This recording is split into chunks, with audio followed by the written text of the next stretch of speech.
सर्वत्र गोविन्दनाम संकीर्तनं गोविन्द गोविन्द इति श्रीमद्भागवतमहापुराणं तृतीयस्कन्धः अथ चतुर्विंशोऽध्यायः। मैत्रेय उवाच निर्वेदवादिनीं एवं मनोर्दुहितरं मुनिः दयाळुः शालिनीमाह शुक्लाभिव्याहृतं स्मरन् ऋषिरुवाच मा किदो राजपुत्रीतम् आत्मानं प्रत्यनिन्दिते भगवांस्त्याक्षरो गर्भम् अधूरात् सम्प्रपत्स्यते धृतौ व्रतासि भद्रं ते दमेन नियमेन च तपोद्रविनदानैश्च श्रद्धया चेश्वरं भज स त्वयाराधितः शुक्लो वितन्वन्मामकं यशः चेतो ते हृदयग्रन्थिम् औद्धर्यो ब्रह्मभावनः। मैत्रेय उवाच देवहूत्यपि सन्देशं गौरवेण प्रजापतेः सम्यक् श्रद्धाय पुरुषं कूटस्थम् अभजद्गुरुं तस्यां बहुतिते काले भगवान् मधुसूदनः कार्दमं वीर्यमापन्नो जज्ञाग्निरिव दारुणी। तस्यां बहुतिते काले भगवान् मधुसूदनः कार्दमं वीर्यमापन्नो जज्ञाग्निरिव दारुणी।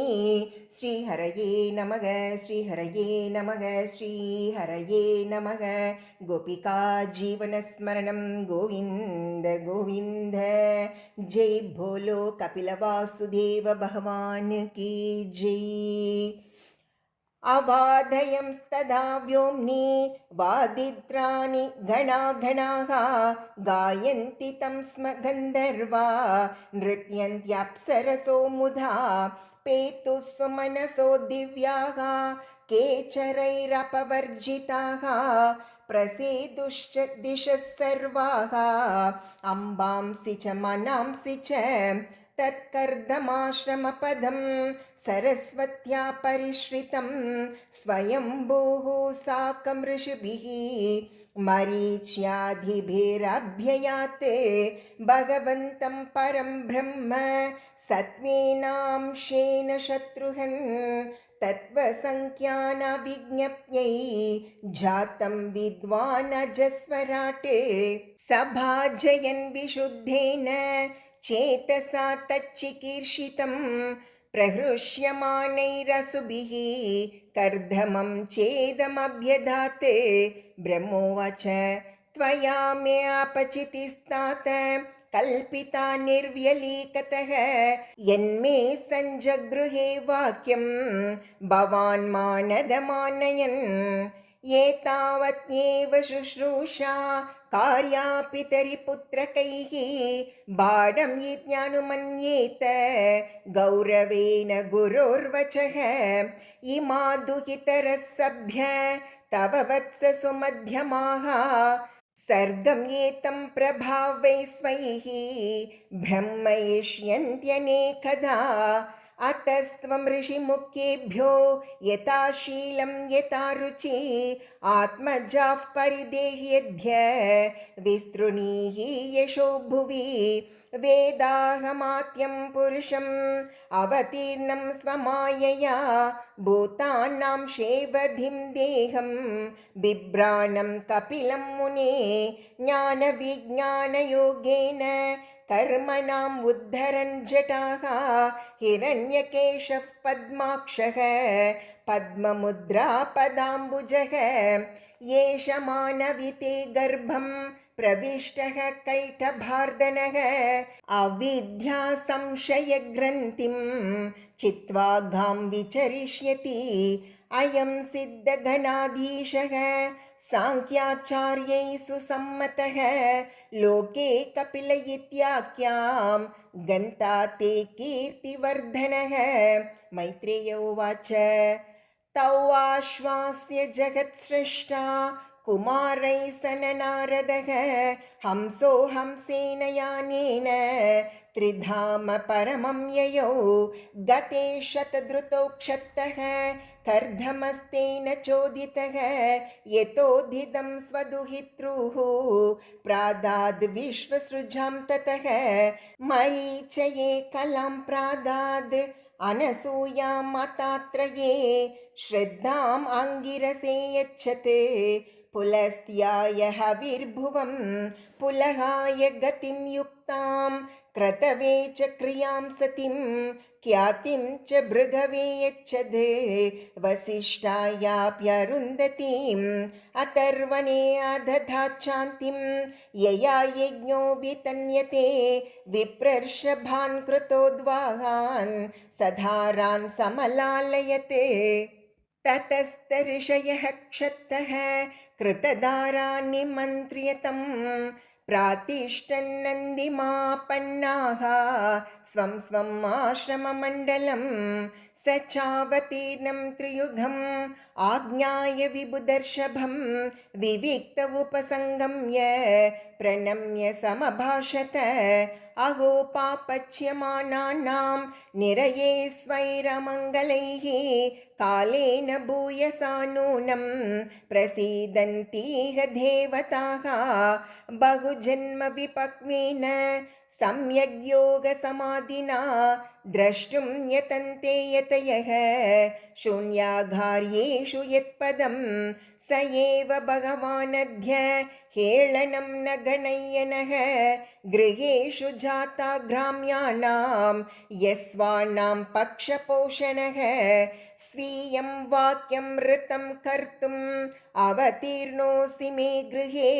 चिकीर्षुर्भगवान् ज्ञानं भक्तानामानवर्धनः तान्येव ते अभिरूपाणि रूपाणि भगवंस्तव यानि यानि च रोचन्ते स्वजनानामारूपिणः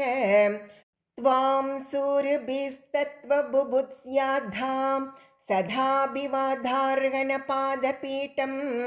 ऐश्वर्यवैराग्ययशोबबोध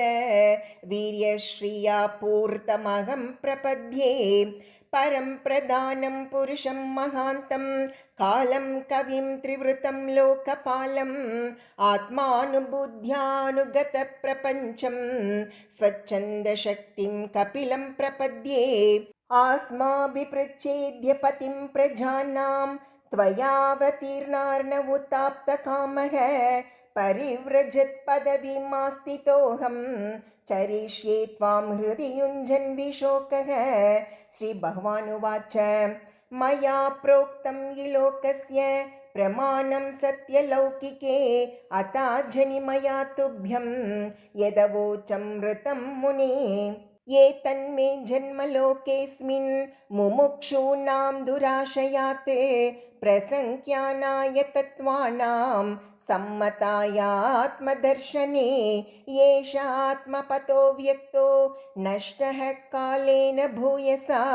तं प्रवर्तयितुं इमं विद्धि मया भृतं गच्छ कामं मया पृष्टो मयि संयस्तकर्मणा जित्वा सुदुर्जयं मृत्युम् अमृतत्वाय मां भज माम् आत्मानं स्वयं ज्योतिः सर्वभूतगुहाशयम् आत्मन्येवात्मना वीक्ष्य विशोको अभयमृच्छसि मात्रात्यात्मिकीं विद्यां शमनीं सर्वकर्मणां वितरिष्ये यया चासौ भयं चातितरिष्यति मैत्रेयोवाच एवं समुदितस्तेन कपिलेन प्रजापतिः दक्षिणीकृत्य तं प्रीतो वनम् एव जगामः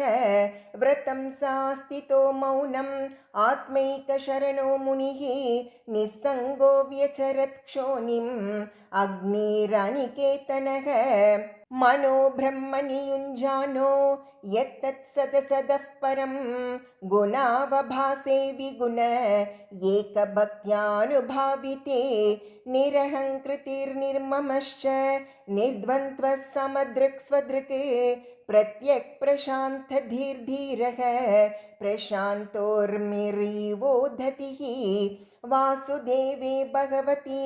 सर्वज्ञे प्रत्यगात्मनि परेण भक्तिभावेन लब्धात्मा मुक्तबन्धनः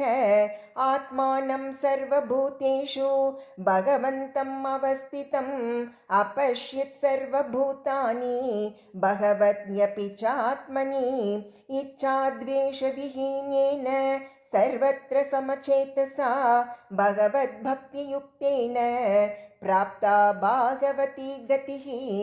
ॐ इति श्रीमद्भागवते महापुराणे पारमहंस्यां संहितायां तृतीयस्कन्धे 24 सर्वत्र गोविन्दनामसङ्कीर्तनं गोविन्द गोविन्द।